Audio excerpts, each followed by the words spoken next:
اعوذ باللہ من الشیطان الرجیم بسم اللہ الرحمن الرحیم الحمد لأہلہ والصلاۃ علی اہلہا۔ آؤ کتاب پڑھیں میں ہم آپ کی خدمت میں قصص الانبیاء کو پیش کر رہے ہیں۔ قصص الانبیاء میں آج ہماری گفتگو انشاءاللہ حضرت ایوب علیہ السلام کے بارے میں ہوگی۔ یہ تمام باتیں حقیقت ہیں اور قرآن و روایات کی روشنی میں آپ کی خدمت میں پیش کی جا رہی ہیں۔ حضرت ایوب علیہ السلام، قرآن کریم میں حضرت ایوب علیہ السلام کا 4 دفعہ ذکر پیغمبر اور بندے صالح کے عنوان سے ہوا ہے۔ سورہ مبارکہ نساء آیت نمبر 163، سورہ مبارکہ انعام آیت نمبر 84، سورہ مبارکہ انبیاء آیت نمبر 83، سورہ مبارکہ سعد آیت نمبر 41۔ اگرچہ بعض روایات کے مطابق یوں ہے کہ حضرت ایوب علیہ السلام حضرت ابراہیم علیہ السلام کے مومنین میں سے کسی ایک کی آل و اولاد میں سے تھے، لیکن قرآن میں سورہ نساء کی آیت 163 سے استفادہ ہوتا ہے کہ وہ حضرت ابراہیم حضرت نوح کی آل و اولاد میں سے ہیں۔ جناب علامہ طبری اپنی تفسیر مجموع البیان میں سلسلہ نسب یوں بیان کرتے ہیں: ایوب بن اموس بن رازج بن روم بن عیسیٰ بن اسحاق بن ابراہیم۔ اس بنا پر جناب ایوب علیہ السلام 5 واسطوں کے ساتھ حضرت ابراہیم تک پہنچتے ہیں۔ ان کی والدہ ماجدہ حضرت لوط علیہ السلام کی آل و اولاد میں سے تھی۔ حضرت ایوب علیہ السلام شام کی معروف سرزمین جابیہ پر دنیا میں تشریف لائے۔ بالغ ہونے کے بعد اللہ تعالیٰ نے انہیں پیغمبری کا عہدہ جلیلہ عطا فرمایا تاکہ اس سرزمین کے لوگوں کو مجسمہ پرستی سے نکال کر خدا پرستی اور عدل و انصاف کی طرف لے کر آئے۔ انہوں نے 93 سال کی عمر پائی۔ حضرت ایوب علیہ السلام نے 17 سال تک اس سرزمین کے لوگوں کو خدا کی وحدانیت کی طرف دعوت دی، لیکن 3 لوگوں کے سوا کوئی بھی ان پر ایمان نہ لایا۔ ان کی صاحب ایمان اور انتہائی مہربان زوجہ کا نام رحمہ تھا۔ انہوں نے سخت ترین حالات میں بھی حضرت ایوب علیہ السلام کی خدمت کی اور ان کی وفاداری کی۔ حضرت ایوب پر نعمتوں کی بارش۔ حضرت ایوب علیہ السلام کی قوم نے ان کی بات کو نہ مانا، لیکن حضرت ایوب علیہ السلام ہمیشہ ان کو دعوت حق دیتے رہے۔ حضرت ایوب علیہ السلام مال و مویشی پالتے، ان کے پاس بہت سی بھیڑ بکریاں، گائیں اور اونٹ تھے، اس وجہ سے ان کے پاس بہت زیادہ مال و دولت تھا۔ علاوہ ازیں انہوں نے زراعت کو وسعت دینے کی کوشش کی، لہذا ان کے پاس بہت ہی مزارع باغ اور شتربان اور غلام تھے۔ ان کی بہت ساری اولاد بھی تھی، لیکن ان کی ساری کوششیں عدل و انصاف کی بنیاد پر تھی۔ وہ حقوق اللہ اور حقوق العباد ادا کرنے اور نعمت الہی کا شکر بجا لاتے۔ ہرگز مادی معاملات انہیں عبادت خدا سے مانے نہ ہوتے۔ اگر وہ دو کاموں میں سے ایک انجام دینے پر مجبور ہو جاتے تو اس کام کو اختیار کرتے جو بدن کے لیے مشکل تر ہوتا، اور ان کے دسترخوان پر ہمیشہ یتیم رہتے تھے۔ بعض نے لکھا ہے کہ حضرت ایوب علیہ السلام کے 7 بیٹے اور 3 بیٹیاں تھیں، اور وہ 4000 اونٹ، 4000 بھیڑ بکریاں اور 1000 جوڑا گائیوں اور 1000 گدھوں کے مالک تھے۔ خلاصہ کلام یہ ہے کہ ان کے پاس مادی و معنوی الہی نعمتیں فراواں تھیں، لیکن اس کے باوجود ہمیشہ شکر الہی میں مصروف رہتے تھے، عبادت خدا میں مشغول رہتے اور ضرورت مندوں کی مدد کرتے، اور جو ان کی دینی و انسانی فرائض تھے انہیں بطور احسن انجام دیتے۔ حضرت ایوب پر آزمائش الہی۔ ابلیس کو حضرت ایوب علیہ السلام کی زندگی سے حسد ہوا۔ اس نے بارگاہ خداوندی میں یوں عرض کیا: ایوب آپ کی نعمتوں کا ہمیشہ اس لیے شکر کرتا ہے کہ آپ نے اسے خوشحال زندگی عطا فرمائی۔ اگر آپ اس سے مادی نعمتیں چھین لیں تو وہ ہرگز آپ کا شکر ادا نہیں بجا لائیں گے۔ نہیں بجا لائیں گے، اب بطور امتحان آپ مجھے اس کی دنیا پر مسلط کر دے تاکہ معلوم ہو جائے کہ جو کچھ میں کہہ رہا ہوں وہ درست ہے۔ خداوند متعال نے اس لیے کہ واقعہ راہ حق کے تمام راہیوں کے لیے سند ہو، شیطان کو اجازت دے دی۔ اجازت ملنے کے بعد شیطان حضرت ایوب علیہ السلام کے پاس آیا، اس نے ان کے تمام اموال و اولاد یکے بعد دیگر نابود کر دیے، لیکن یہ دردناک حادثہ نہ صرف یہ کہ ان کے شکر خدا بجا لانے میں کمی نہ کر سکا بلکہ اور شکر خدا کرنے میں اضافے کا سبب بنا۔ آخر کار شیطان نے اللہ سے یہ خواہش کی کہ وہ ایوب کے جسم پر مسلط ہو اور اس کے لیے شدید قسم کی بیماریوں کا باعث بنے۔ اللہ نے اسے اجازت دے دی۔ شیطان نے حضرت ایوب کو اس قدر مریض کیا اور انہیں زخم لگائے کہ وہ اپنی جگہ سے ہلنے کی طاقت نہیں رکھتے تھے۔ البتہ ان بیماریوں کی وجہ سے ان کی عقل اور قوت ادراک میں کسی قسم کا ذرہ برابر خلل واقع نہ ہوا۔ خلاصہ یہ ہے کہ حضرت ایوب نے ایک کے بعد ایک نعمتیں چھن گئی، لیکن وہ مقام شکر گزاری میں معراج پر فائز تھے۔ بعض تواریخ میں حضرت ایوب کا بلاؤں میں گرفتار ہونے کا واقعہ یوں رقم کیا ہے کہ ماہ محرم الحرام کا آخری بدھ تھا۔ حضرت ایوب کے ایک غلام نے آ کر انہیں خبر دی کہ شرپسندوں کے ایک گروہ نے آپ کو بہت سے غلاموں کو قتل کر دیا اور مال و مویشی ان سے چھین لے گئے۔ ابھی یہ بات ختم نہ ہوئی تھی کہ ایک اور غلام نے آ کر بتایا، اے ایوب، آسمان سے آگ نازل ہوئی ہے۔ اس نے اسی لمحہ تمام چوپاؤں اور بھیڑ بکریوں کو جلا کر راکھ کر دیا۔ ابھی یہ گفتگو ہو ہی رہی تھی کہ تیسرا غلام آیا۔ اس نے کہا، کلدانی ایک جگہ کا نام ہے، سواروں کا ایک گروہ اور شاہان بابل کے دو ڈیرے آئے ہیں۔ انہوں نے تمام ساربانوں کو قتل کر دیا ہے اور آپ کے تمام اونٹ چرا کر لے گئے ہیں۔ اسی دوران میں ایک اور شخص سر میں خاک ڈالے، گریبان چاک کیے، جلدی سے حضرت ایوب کے پاس آیا اور کہا، اے ایوب، آپ کے بیٹے غذا کھانے میں مشغول تھے، ان پر چھت گر پڑی اور وہ تمام کے تمام موت کی نیند سو گئے۔ حضرت ایوب علیہ السلام نے یہ ساری خبریں سنی اور بڑے صبر سے انہیں برداشت کیا، حتیٰ کہ ابر تک نہ خم نہ کیے اور سجدے میں سر رکھ کر عرض کی، اے خدا، اے شب و روز کے خالق، اے دن و رات کو پیدا کرنے والے، دنیا میں برہنہ بھیجا گیا تھا اور تیرے پاس بھی برہنہ ہی واپس آؤں گا۔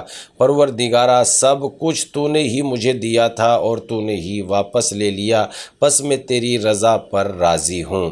حضرت ایوب علیہ السلام پیر کے درد میں مبتلا تھے کہ ان کی پنڈلی پر زخم ہو گیا۔ مرض اس قدر بڑھتا گیا کہ ان کے لیے اپنی جگہ سے ہلنا جلنا مشکل ہو گیا تھا۔ انہوں نے 7 یا 17 سال اسی حالت میں گزارے، لیکن ہمیشہ شکر خدا میں مشغول رہے۔ ان کی 4 بیویاں تھیں، 3 انہیں چھوڑ کر چلی گئی تھی، لیکن ایک بیوی رحمہ جو ان کی وفادار رہی، بیماری نے اس قدر طول پکڑا کہ 7 سال اور 7 ماہ اسی حالت میں گزر گئے، لیکن حضرت ایوب علیہ السلام نے بڑی جرأت اور انتہائی اور صبر و شکر کے مصائب و مشکلات کے دن گزارے۔ وہ نہ دل میں، نہ سوچ میں، نہ خیال میں، نہ ظاہر میں، نہ باطنی طور پر اور نہ ہی زبان پر حرف شکایت لائے۔ حضرت ایوب کی باوفا زوجہ رحمہ کی فداکاری۔ جس طرح سے حضرت ایوب علیہ السلام نے 7 یا 17 سال تک سخت بیماری کی حالت میں صبر و شکر سے کام لیا، ان کی زوجہ رحمہ دختر فراہیم بن یوسف یا دختر یعقوب بھی قدم با قدم اس معاملے میں اپنے شوہر کے ساتھ رہی، صبر و شکر کا دامن ہاتھ سے نہ چھوڑا اور لوگوں کے گھروں میں کام کرتی اور جو اجرت ملتی اس سے انتہائی سادگی کے ساتھ اپنے اور اپنے شوہر کی ضروریات زندگی پوری کرتی اور حضرت ایوب علیہ السلام کی تیمارداری کرتی۔ مکر ابلیس سے حضرت ایوب کا مقابلہ۔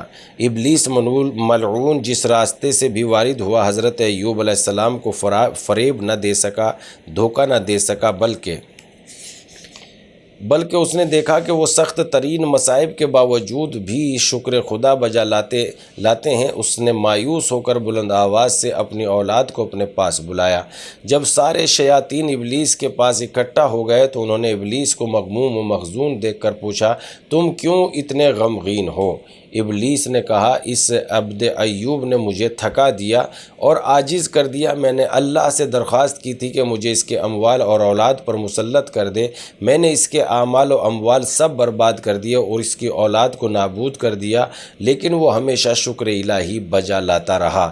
میں نے خدا سے التجا کی کہ مجھے اس کے بدن پر مسلط کر دیں، خداوند عالم نے مجھے اس پر قدرت دی، میں نے اس کے پورے بدن کو آسیب زدہ مریض کر دیا، جس کی وجہ سے اس کی بیوی کے سوا اس کے باقی تمام رشتہ دار اور عام لوگ اس سے دور ہو گئے، لیکن اس کے باوجود بھی وہ بڑے صبر و تحمل کے ساتھ شکر خدا بجا لائے۔ اب میں تم تمام سے پوچھتا ہوں کہ اس کے ساتھ کیا کیا جائے، میں تو تھک چکا ہوں، آپ لوگ مجھے ایوب کو گمراہ کرنے کا کوئی راستہ بتائیں۔ شیطان کی اولاد نے کہا تمہارے وہ تمام مکر و فریب جو گزشتہ زمانے میں تمہارے پاس لوگ گمراہ کرنے کے لیے تھے اب کہاں گئے، انہی کے ساتھ اسے بھی گمراہ کرو۔ ابلیس نے کہا میں نے وہ تمام ہیلے اور فریب استعمال کر چکا ہوں لیکن ان کا نتیجہ کچھ نہیں ملا، اب میں تم لوگوں سے مشورہ کرتا ہوں کہ اب کیا کیا جائے۔ اولاد شیطان نے کہا کہ جب تم نے آدم کو فریب دیا ہے، اسے تو بہشت سے نکالا تھا، تو اس وقت تم کس راستے سے وارد ہوئے تھے؟ ابلیس نے کہا میں اس کی زوجہ کے ذریعے وارد ہوا تھا۔ اولاد ابلیس نے کہا اب بھی اس کام کے لیے زوجہ ایوب کے ذریعے وارد ہو، کیونکہ اس کی زوجہ کے سوا کوئی بھی اس کے پاس نہیں جاتا، لہذا اپنی بیوی کی نافرمانی نہیں کر سکیں گے۔ ابلیس نے کہا تم سچ کہتے ہو، اس کام کے لیے بہترین راستہ یہی ہے۔ ابلیس ایک ناواقف شخص کے روپ میں زوجہ ایوب کے پاس آ کر کہتا ہے تمہارے شوہر ایوب کا کیا حال ہے؟ رحمہ نے کہا وہ مصائب و مشکلات میں گرفتار ہیں۔ ابلیس نے زوجہ ایوب کو اس قدر وسوسے میں ڈالا کہ وہ بے تاب ہو گئی۔ اس وقت ابلیس نے ایک بکری کا بچہ رحمہ کو دیا اور کہا کہ اس کو خدا کا نام لیے بغیر بلکہ میرے نام پر ذبح کرو اور اس کے گوشت سے ایوب کے لیے کھانا تیار کر کے اسے کھلاؤ، وہ صحت یاب ہو جائیں گے۔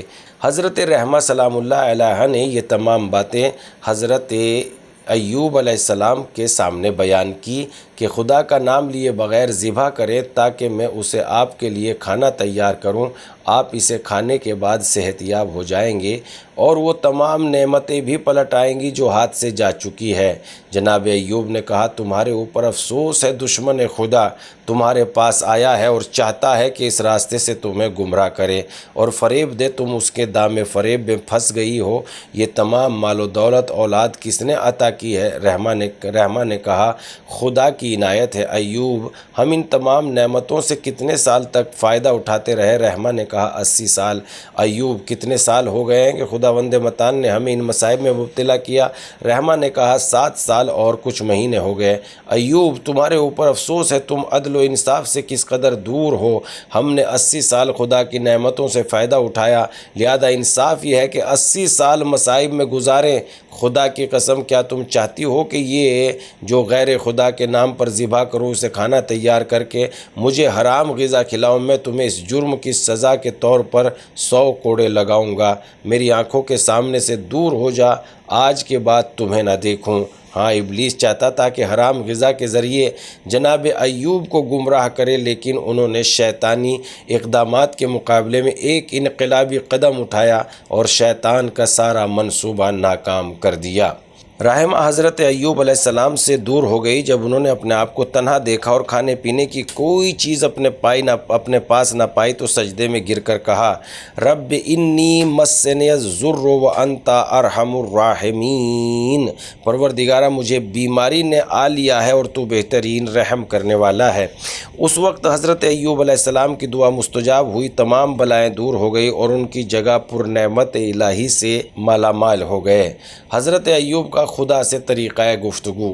حضرت ایوب علیہ السلام جب شدید ترین مشکلات میں خداوند عالم سے ہم کلام ہوئے تو یوں عرض کی رب انی مسن الضر وانت ارحم الراحمین، سورہ انبیاء آیت نمبر 83۔ پروردگارہ مجھے بیماری نے آ لیا اور تو بہترین رحم کرنے والا ہے۔ انہوں نے یہ نہیں کہا خدا تو نے مجھے مریض کیا ہے اور اب میرے اوپر رحم فرما، بلکہ اپنا مقصود و مطلوب اشارہ و کنایہ سے بیان کیا۔ ایک روایت کے مطابق یوں ہے کہ حضرت حضرت ایوب علیہ السلام اس قدر صبر و استقامت سے کام لیا کہ حتیٰ خدا سے یہ تک نہ کہا کہ خدایا میری مشکلات دور فرما، بلکہ انہوں نے اس چیز کو پسند کیا جسے اس کے لیے خدا نے پسند کیا تھا۔ وقت گزرتا رہا، ایک دن ان کی زوجہ رحمہ باہر آئی تو جناب ایوب کے لیے اپنے ہمراہ کچھ غذا لائی۔ حضرت ایوب نے ان سے پوچھا تم نے یہ غذا کہاں سے مہیا کی؟ انہوں نے کہا میں اپنے کچھ گیسو فروخت کیے ہیں، ان کی قیمت سے یہ غذا مہیا کی۔ یہ وہ مقام ہے جہاں پر حضرت ایوب علیہ السلام کو دلی طور پر بہت تکلیف ہوئی، کیونکہ ناموس کا مسئلہ تھا۔ انہوں نے عرض کیا خدایا میں نے تمام دشواریوں کے مقابلے میں صبر و ہمت سے کام لیا اور یہ صبر تو نے ہی مجھے عطا فرمایا، لیکن اب میرے اوپر رحم و کرم کر۔ حضرت ایوب نے خدا کی بارگاہ میں یہ التجا اس حالت میں کی کہ سر اور چہرے پر خاک ڈالی تھی۔ اللہ تعالیٰ نے ان کی دعا مستجاب فرمائی اور ان پر اپنی رحمت کے دروازے کھول دیے۔ حضرت ایوب نے کیوں اپنی زوجہ کو تنبیہ کی؟ گزشتہ مطالب کے علاوہ بھی روایات ہے کہ شیطان ایک طبیب کی شکل میں زوجہ ایوب سے آ کر کہنے لگا میں تمہارے شوہر کا علاج کرتا ہوں، لیکن شرط یہ ہے کہ جب وہ صحت یاب ہو جائے تو کہیں کہ میری صحت یابی کا اصل عامل تم ہو، اس کے سوا میں اور کچھ نہیں لوں گا۔ زوجہ ایوب جو شوہر کی مسلسل بیماری سے تنگ آ چکی تھی، انہوں نے اس مفت مشورے کو قبول کیا اور جناب ایوب کے پاس آئی اور اس پیش نہاد کو ان کے سامنے تذکرہ کیا۔ حضرت ایوب علیہ السلام جو کہ دام شیطان کی طرف متوجہ تھے، انہوں نے قسم کھائی کہ اگر وہ صحت یاب ہو جاتے ہیں تو سرزنش کرنے کے لیے اپنی بیوی کو 100 کوڑے ماریں گے۔ ایک اور روایت کے مطابق حضرت ایوب علیہ السلام نے اپنی زوجہ کو کسی کام کے لیے بھیجا تو اس نے واپس آنے میں دیر کر دی۔ جناب ایوب علیہ السلام جو کہ بیماری کی وجہ سے بہت آزردہ تھے، انہوں نے اس کی ایسی قسم کھائی۔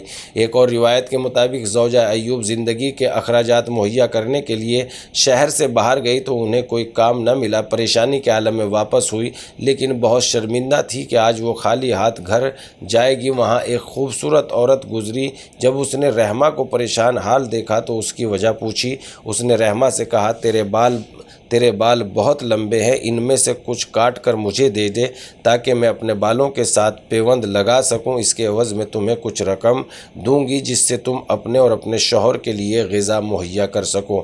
رحمہ نے اس کی تجویز کو قبول کیا اور اپنے کچھ بال کاٹ کر اسے دے دیے اور اس سے کچھ پیسے لے لیے۔ بعض بدبخت دشمنوں نے حضرت ایوب کے سامنے یہ واقعہ الٹے رنگ میں پیش کیا تو اس وقت حضرت ایوب نے اپنی زوجہ کو تنبیہ کرنے کی قسم کھائی۔ بہرحال جب حضرت ایوب علیہ السلام صحت یاب ہو گئے تو انہوں نے اپنی قسم وفا کرنے کے لیے حکم خدا سے گندم کی 100 بالیاں یا اس طرح کی کسی اور چیز کا ایک مٹھا بنایا اور ایک بار اپنی زوجہ کو مارا اور اپنی قسم پر عمل کیا۔ سورہ مبارکہ سواد آیت نمبر 44۔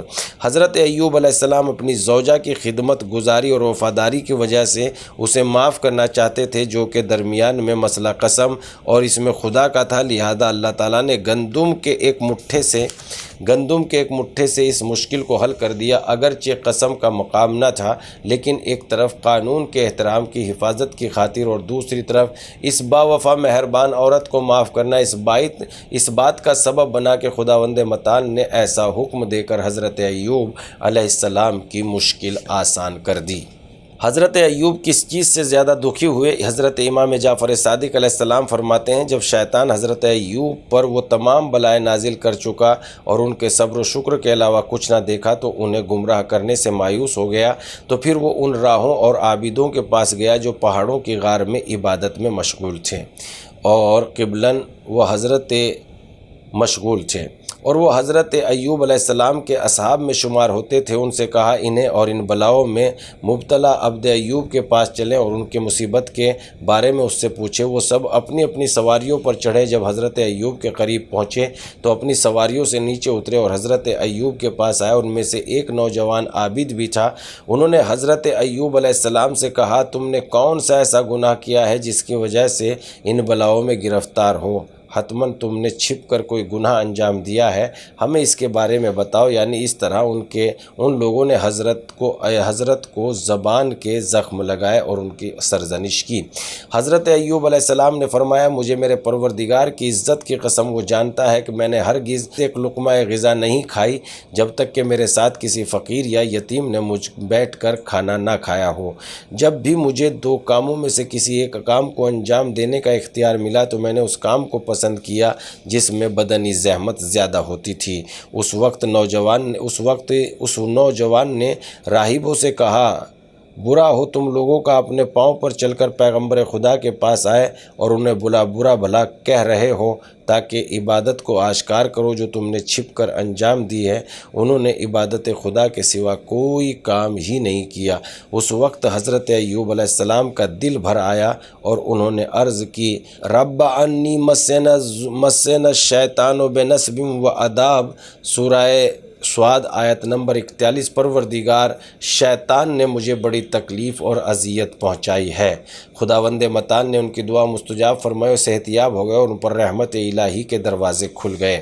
حضرت امام جعفر صادق علیہ السلام نے مزید فرمایا، صحتیاب ہونے کے بعد لوگوں نے حضرت ایوب سے پوچھا، ان مصائب میں سے کون سی مصیبت اور بلا سب سے بڑی تھی جس کی وجہ سے آپ کو سب سے زیادہ دکھ پہنچا؟ انہوں نے جواب میں کہا، شماتۃ الاعداء، دشمنوں کی سرزنش۔ حضرت ایوب سے بلائیں کیسے رفع ہوئیں؟ خداوند متعال نے ایوب علیہ السلام پر وحی نازل کی اور ہم نے کہا کہ زمین پر پاؤں رگڑ دو، یہ نہانے اور پینے کے لیے بہترین ٹھنڈا پانی ہے، اور ہم نے انہیں ان کے اہل و عیال عطا کر دیے اور اتنے ہی اور بھی دے دیے تاکہ وہ ہماری طرف سے رحمت ہو اور صاحبان عقل کے لیے عبرت و نصیحت ہو۔ انا وجدناہ صابرا نعم العبد انہ اواب۔ اور ہم نے ایوب کو صابر پایا تو وہ بہترین بندہ اور ہماری طرف رجوع کرنے والا ہے۔ سورہ سعد آیت نمبر 44۔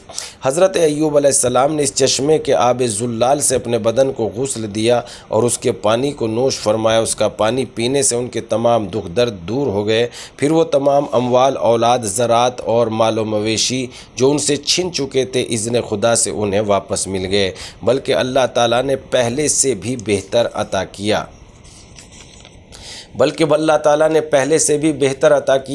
انہیں خوبصورت لباس پہنایا اور ایک بلند مقام پر تشریف فرما ہوئے۔ پس ان کے بعد وہ ہرے بھرے درختوں کے نیچے چشمے کے کنارے الطاف الہی اور اس کی نعمتوں میں غرق ہو بیٹھے تھے، اور ان کی جوانی اور خوبصورتی انہیں واپس مل چکی تھی۔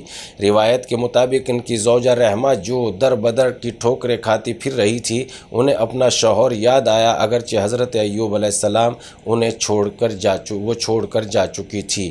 انہوں نے ارادہ کیا کہ اپنے شوہر کو دیکھنے کے لیے جائیں اور اس طرف روانہ ہوئی جہاں حضرت ایوب علیہ السلام کی استراحت گاہ تھی۔ جب وہ وہاں پہنچی تو دیکھتی ہیں کہ ہر چیز تبدیل ہو چکی ہے۔ خشکی، قحط، بلاؤں کی جگہ پر بے شمار نعمتوں کا بسیرا ہے۔ رحمہ نے اپنے شوہر کو ادھر ادھر بہت تلاش کیا لیکن انہیں وہاں پر نہ پایا کہ گریہ کرنے لگی۔ حضرت ایوب علیہ السلام انہیں بلندی سے دیکھ لیا۔ جناب ایوب نے کسی شخص کو رحمہ کے پاس بھیجا۔ انہوں نے وہاں پر حیران اور سرگردہ دیکھ کر پوچھا، اے کنیز خدا، کس کی تلاش میں ہو؟ رحمہ نے کہا، میں اس شخص کی تلاش میں ہوں جو بیماریوں میں مبتلا اس مقام پر رہتا تھا۔ نہیں معلوم کہ اس کے ساتھ کیا ہوا، آیا وہ دنیا میں ہے یا چل بسا۔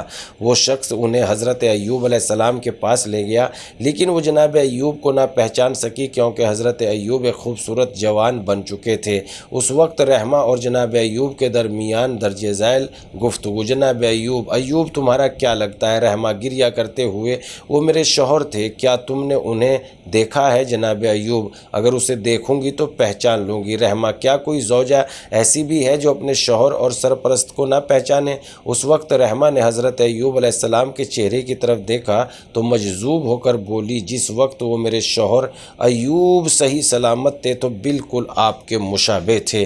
جناب ایوب، میں وہی ایوب ہوں جسے تم نے کہا کہا جسے تم نے دیکھا ابلیس کے نام پر ذبح کرو، لیکن میں نے حکم خدا کی اطاعت کرتے ہوئے شیطان کی بات نہ مانی اور خدا کی بارگاہ میں راز و نیاز میں مشغول ہو گیا۔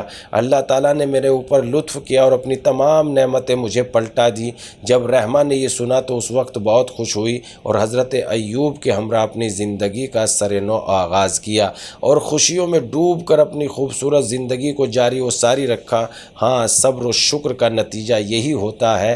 اس کے بعد مردان حق نعمتوں کے دیگرگوں ہونے سے کبھی دل برداشتہ نہیں ہوتے، ان کے افکار و طریقے میں کوئی تبدیلی واقع نہیں ہوتی۔ وہ آرام و آشائش میں مصائب میں ہو یا آرام میں ہو، خدا سے ان کا انتہائی نزدیکی رابطہ ہوتا ہے۔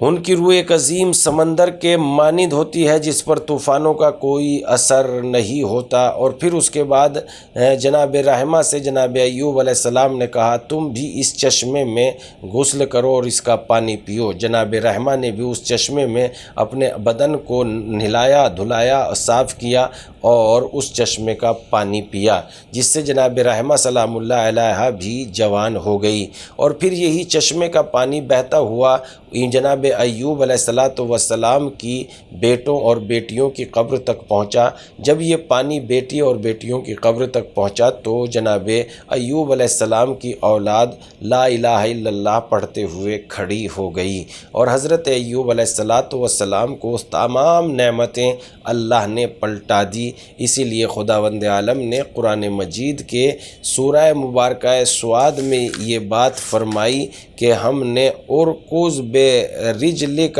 ھذا مغتسل بارد وشراب، ہم نے کہا زمین پر پاؤں رگڑو مارو، یہ نہانے اور پینے کے لیے بہترین ٹھنڈا پانی ہے، اور ہم نے انہیں ان کے اہل و عیال عطا کر دیے اور اتنے ہی اور بھی دے دیے تاکہ وہ ہماری طرف سے رحمت ہو اور صاحبان عقل کے لیے عبرت و نصیحت۔ سورہ سعد آیت نمبر 42 اور 43۔ تو اس طریقے سے جناب ایوب علیہ السلام کی مصیبتوں کا سلسلہ ختم ہو جاتا ہے اور رحمت الہی جب واپس پلٹتی ہے تو اتنی ہی نہیں جتنی مثلاً چھن گئی تھے، بلکہ پروردگار عالم اپنے اطاعت گزار بندوں کو زیادہ کر کے عنایت کرتا ہے۔ ان باتوں سے ہم عبرت اور نصیحتیں حاصل کرتے رہیں اور کتاب پڑھیں پروگرام دیکھتے رہیں۔ پھر ہم انشاءاللہ کل آپ کی خدمت میں حاضر ہوں گے اگلے نبی کے واقعے کے ساتھ۔ خدا حافظ۔